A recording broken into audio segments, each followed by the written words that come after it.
Hello everyone, I'm Marty Pospischil. Welcome to the December 2020 market update. Very excited about all the stats we put together for you this month. Let's bring you up to date and get started right away. Let's look at sales. Again, remember the metric we use to monitor the activity in the market is the sales ratio. It's basically the absorption rate in the market.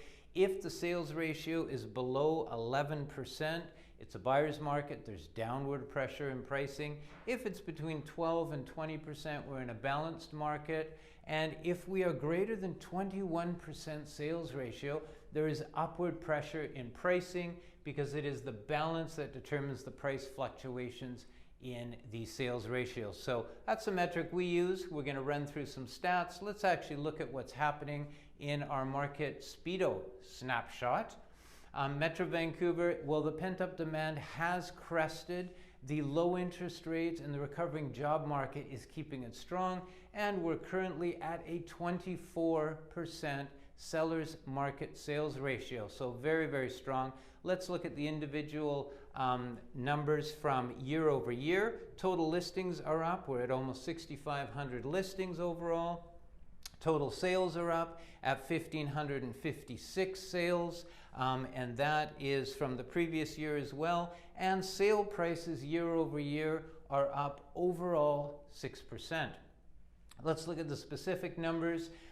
When we look at our active table that we update monthly, the sales activity year over year for detached houses is up 28.6%. So our market's 28.6% hotter in houses this year, this month, compared to this month last year.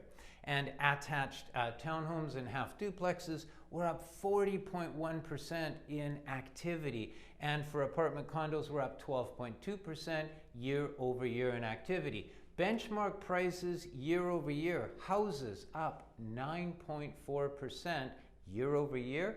Attached townhomes, half duplexes up 5.6%, and condos are up 3.4%. If we look at our changes in the market just over the last year, we look at our box numbers, we see that houses just dropped by 1% in the benchmark price over the last month. Not surprising, our prices just crested last month, and we're also seeing townhomes, half duplexes still as active as last month, up 0.2%, and condos also dropped slightly at 1% from last month. So why is our market still so hot? Number of reasons.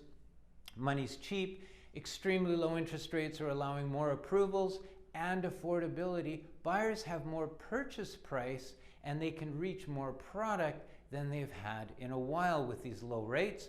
Savings are up, interestingly enough, with entertainment and travel options closed off. Households are having higher than they've had in a long while. We're at 14.6%. Now that's compared to 2% last year at this time. So people have a lot more money available to purchase. Not everyone, but many. And predominantly, as we saw in our last market update, it's the entry-level wage earners that were hit the hardest over the pandemic. The middle and high wage earners are actually putting away more money.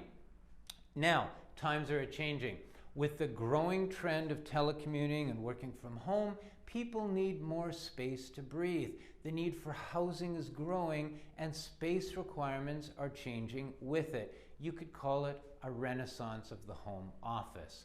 Supply is not meeting demand. If the supply kept up with demand, prices would be staying even, but it's not. For various reasons, the supply of homes is not nearly meeting the demand out there. In Economics 100, if the demand is going up and supply is not increasing with it, prices will also increase. Those factors are putting upward pressure on prices in all the categories through the summer. That was especially the case in detached townhomes and half duplex markets. We've seen that over the last couple of months. Now, we're getting this question a lot, so I thought I'd answer it in this month's update. What impact will the COVID-19 vaccine have on our housing market and on mortgage rates? Very good question. So let's have a little bit of background. As rates fell to stimulate the economy, we watched them drop lower and lower, and it caused a flurry of refinancing for existing homeowners and new financing activity. So this, in addition to the points in my previous slide, fueled the market into the boom that we've seen over the past summer. Now, let's throw the vaccine into the mix. Mortgage rates, with several front-runner vaccines hitting the market as we speak, the end of the pandemic is in sight. Now, what does that mean for mortgage rates? This in turn has given optimism in our market and will encourage more people to buy and invest back into our market and stimulate the economy even more. This fact would naturally cause rates to rise as the economic growth takes place. They are related. People will begin to travel again, shop again, eat out again once the vaccine rolls out, and spend money boosting the economy. That in turn will trigger a rise in rates. Very interesting. So mortgage rates will go up. What about the housing market? Even if interest rates increase, the increase in employment, spending, the economy should overshadow the affordability concerns of some home buyers due to the higher rates. So it's projected that the housing market will also continue to boom into the new year and spring. There's still that looming correction that people are talking about and the economists are forecasting a little ways down the road, the payback period. But for the time being, in the new year and spring, we're looking at an increased activity and more good news for our housing market. As you can see, the stats show this. You can see the recovery from COVID for the new listings, the home sales, and the housing starts was a little bit slow for the new product being built, but resale has taken off and has actually passed the baseline. We're also seeing, as I mentioned last month, our forecasted economic recovery right in line with what was predicted. We had a quick recovery and then a projected recovery getting back to the forecast and the original pre-COVID trend line. So the economy is looking good. And of course, unemployment rate is dropping. And in BC, the employment grew by 2,400 jobs. And that was followed by a gain of 24,000 jobs. And that was followed the previous months by 34,000 jobs. So the province is now at 99% of its pre-COVID February employment level. That's an interesting stat to look at. And home sales, again, are projected to increase next year, as we've been saying in the previous slides, looking at all the data. We are seeing it in our market. I mean, just a couple of days ago, we launched last week our listing at 2525 West 33rd Avenue. There's me in front of it doing the live stream broadcast. We priced it at $2,188,000. We actually had 220 visitors come through in private showings. Now you can imagine the logistics with that, having that many people come through in individual private family units only over one weekend, masked and being spaced out between each showing. It's a lot of logistics there, but we managed to get 220 people through. We actually generated 23 offers on that sale. Just shows how active that detached housing market is. And we sold it for $2,628,000. That's a $440,000 lift. So a very, very good sale for the sellers there. A lot of competition. It just shows firsthand how we're seeing how hot that market is right now.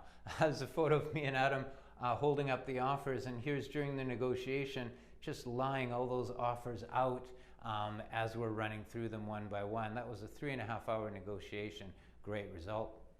So what's hot and what's not? Let's look at each product category. Again, to recap, our sales ratio under 11% is buyer's market 12 to 20, balance over 21, seller's market. Let's see what we're looking at. Detached houses, Vancouver West Side, we are at 19%. Previous month was 20%. You can see we had that slight crest last month for detached houses. That was our peak. last month, and we're just passing that peak this past month. Condos and townhomes, Vancouver West Side, 20%, still in a seller's market, just right at that boundary of the seller's market. Previous month was 25%, so in the west side, we're actually seeing a bit of a drop in activity from the previous month for condos and townhomes. And I'm also splitting off downtown as a separate area now, so you can see in the dense core of the downtown area, the sales ratio is a little bit lower than we saw for the west side townhomes, condos. It's at 17% compared to 20. And you can see that's pretty consistent over the last few months. It's in a high balanced market, not quite a seller's market. Let's look at the east side. Detached houses on the east side still white hot at 31%, 31% sales ratio. Throughout all the neighborhoods, we're getting tremendous activity. You can see the bulk of the activities right in the entry level of homes from $1 million to $1.5 million.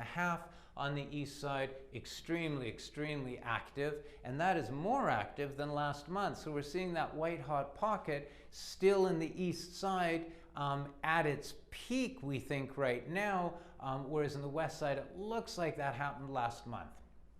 Condos and townhomes, east side, 31%, also white hot, again spread throughout the neighborhoods.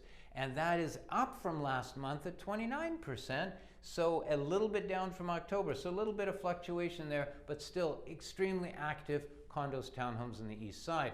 So overall, you can see the trend. This green band is, of course, the seller's market. You can see all three products for Metro Vancouver are in that seller's market or very close to the boundary. So what's happening in the burbs? You can see we've got detached monthly variance from last month. We're seeing some slight drops in activity throughout the west side.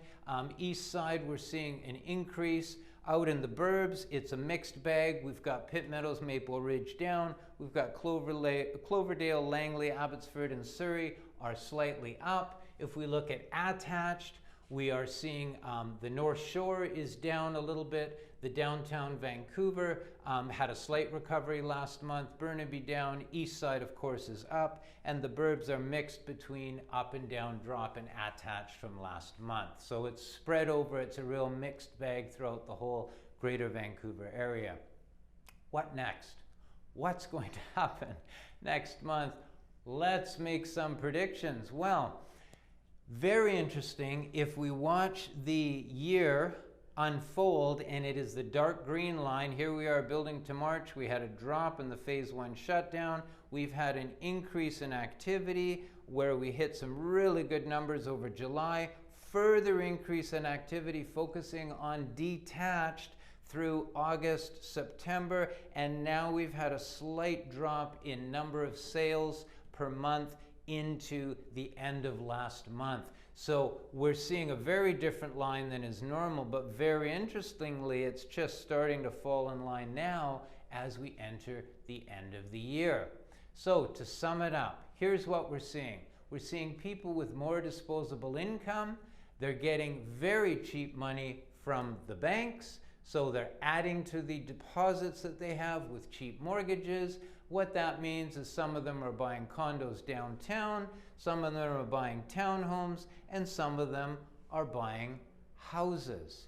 So what it also means is we're seeing people from the downtown area get larger space. They are upsizing into townhomes and half duplexes, and we're also seeing some of these townhome half duplex owners upgrade to detached houses. So the detached housing market is being fed by the first-time buyers, the upgrade buyers. We're also getting people moving right from the downtown denser areas directly to houses. So this is a really interesting graphic I put together, just sort of showing the dynamic in the market, how that inexpensive money, along with the increased money saved by the current property owners, is feeding our market in all product categories, but how you can see that shift, upgrade movement, going from the dense to the less dense, larger spaces, houses being fed from 3 different areas, which would explain why our detached housing market has been so hot.